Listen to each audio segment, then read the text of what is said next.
I think our guys have been practicing well. They've been very competitive. We took the lessons that we learned from that game, and it's about getting better. When you look back at practice, at the film from that game, what did you see that you were more concerned about than what you experienced during the game? Well, I mean, they played well, and we knew we could play better. And so the things we took away from is some execution things toward the end of the game that we could have done. It was a really good game, but at the end of the day, I mean, they made some big shots. I mean, Dunn hit a great shot. The kid Hicks hit a big three.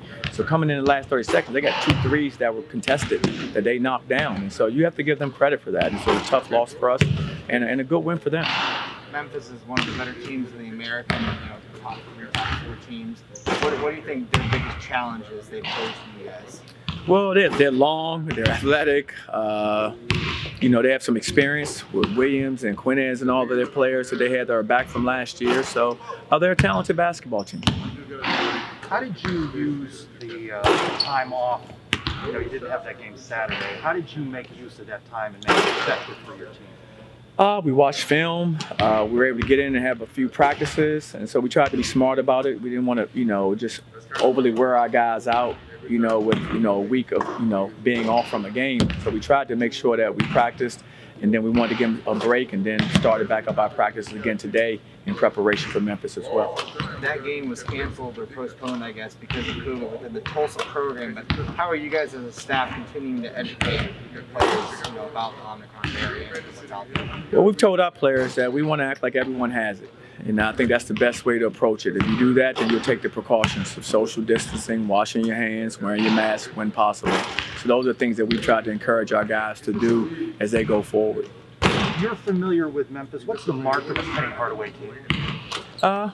Aggressive, fast-paced, and good defensively.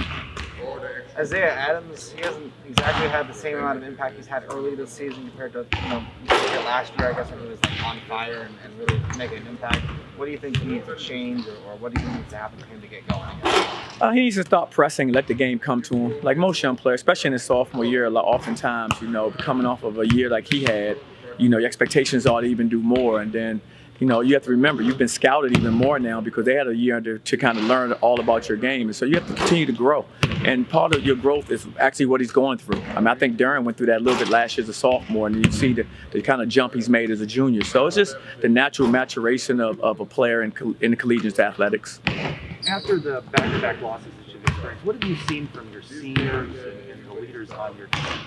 I think our leaders and our seniors have really stepped up. They talked about what they want to do. We're going to rally around those guys. Those are our guys. I mean, they've been the ones who are the most experienced, and so we trust them in game situations, and we rely on those guys. And so they said some good things. Both Brandon and Darius Perry both talked about, the need to be better, and we're going to follow that lead. Jerry Fuller has had his moments here and there this season, but he isn't playing as many minutes as he was last year. Is that just because of the depth on the team, or the overall talent amount of players we have? No, absolutely. It's the depth that we have, and so the opportunities that present itself for him. It's a long season. We're 13 games in, so with that, I mean, Dre's going to get his opportunities to get out there and contribute, and I'm sure he's going to make the most out of it. You talk so much for so many years now about defense. What is it that your team needs to do better defensively than they've done so far, especially these last 2 games? I think we got to do a better job of really just keeping the ball in front of us. Keeping the ball in front a little bit better, keeping guys out of our paint.